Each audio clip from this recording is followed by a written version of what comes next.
guys, my name is Roda ng Roda's DIY Design. Ang video po natin ngayon ay mga old frames na nabili po namin ng Mr. ko sa garage sale.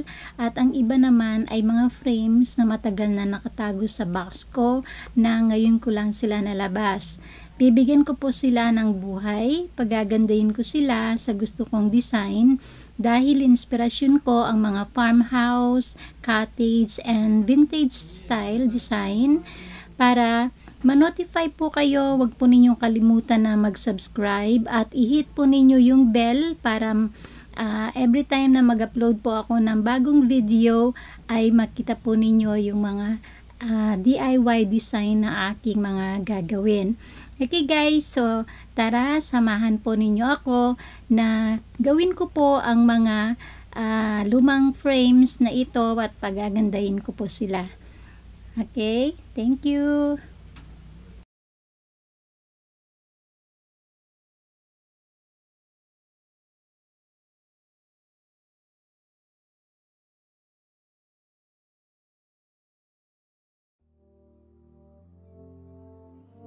Ang unang frame na gustong-gusto ko ang pagka-old design niya, lalo na ang kulay niya. Itong metal frame ay napaka-dark ng kulay, pagagandahin natin siya mamaya. Okay, so ito namang dalawang wooden frame na ito ay matagal nang nakatago sa box, pero naisipan ko na isali sila para lumitaw ang kanilang ganda. Sira na ang back cover nila at wala na ring stand sa likod ang mga frame. Naisip kong gawing vintage style ang mga ito.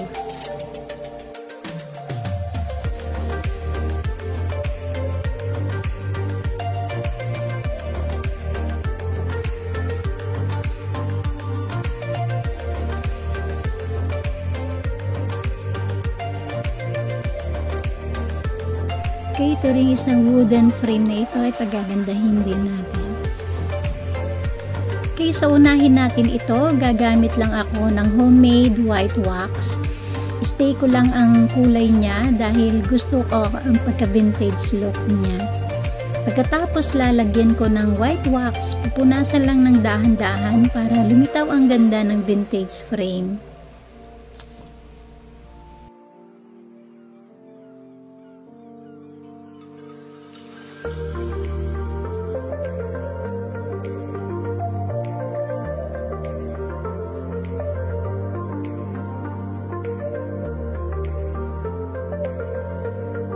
Next naman, itong metal flower frame, gagamit ako ng pinaghalong green and white paint color para lumabas ang apothecary color niya at hindi siya dark dahil gusto ko ang kulay ng paint na ito.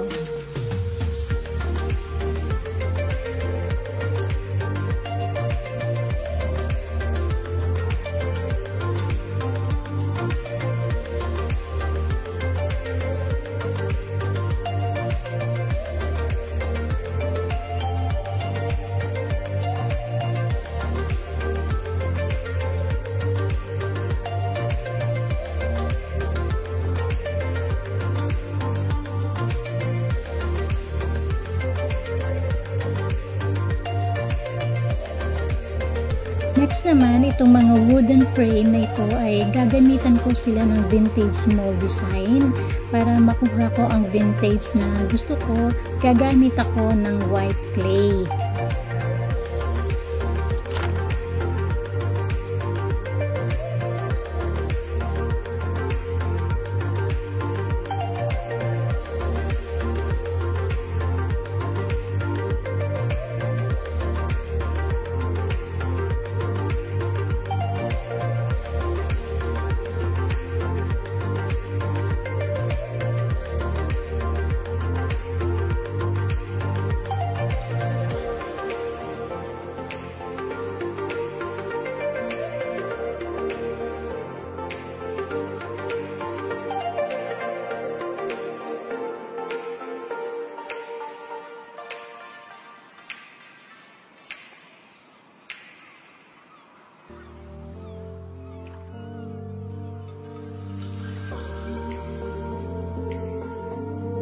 Ididikit ko ang mga vintage clay design sa gilid ng frame gamit ulit ang paborito kong King Kong glue.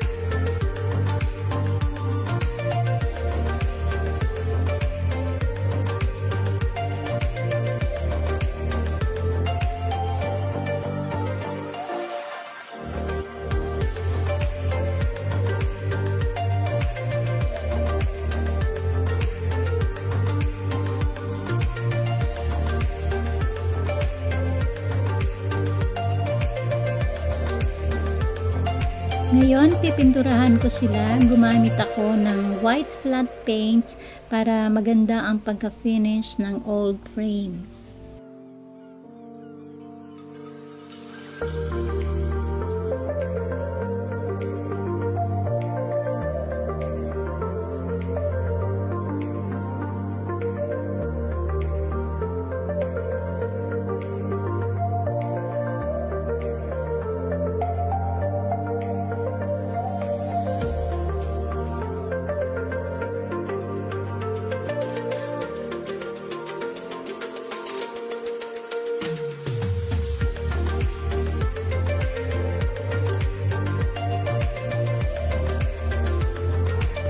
Habang pinapatuyo ko ang mga pininturahan ko, itong isang wooden frame naman, gagamitan ko din siya ng flat white paint para lumitaw yung kanyang ganda at hindi dark ang kanyang kulay.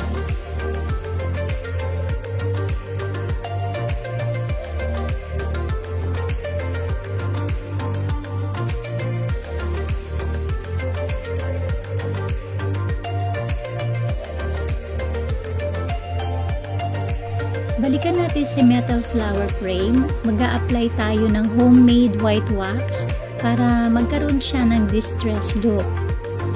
Pagkatapos applyan ng white wax, gagamit ako ng kitchen towel o kung anumang meron kayo para punasan ang frame ng dahan-dahan.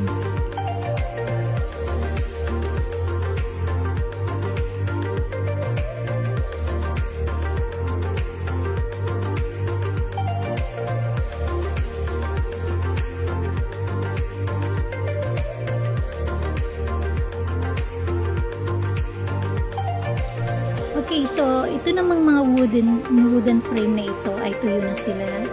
So gagamit din ako ng antiquing wax para i-distress natin ang bawat gilid ng frame at magkaroon ng highlights ang mga DIY vintage clay na dinikit ko kanina.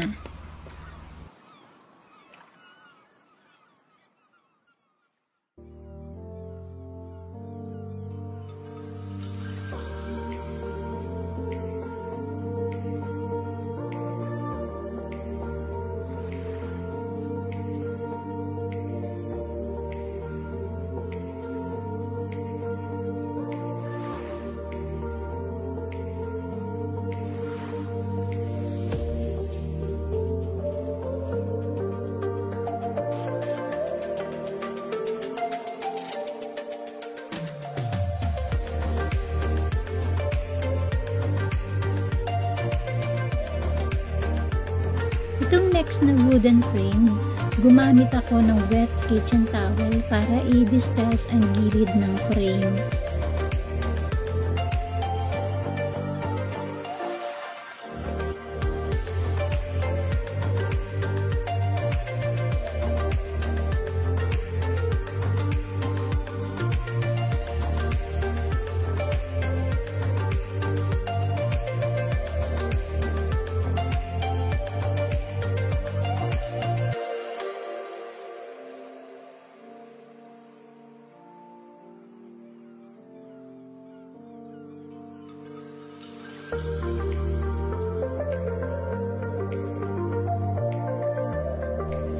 Next, meron akong natabing printed bird design na ginamit ko sa Home Sweet Home na frame noon na siyang gagamitin ko sa vintage frame ngayon.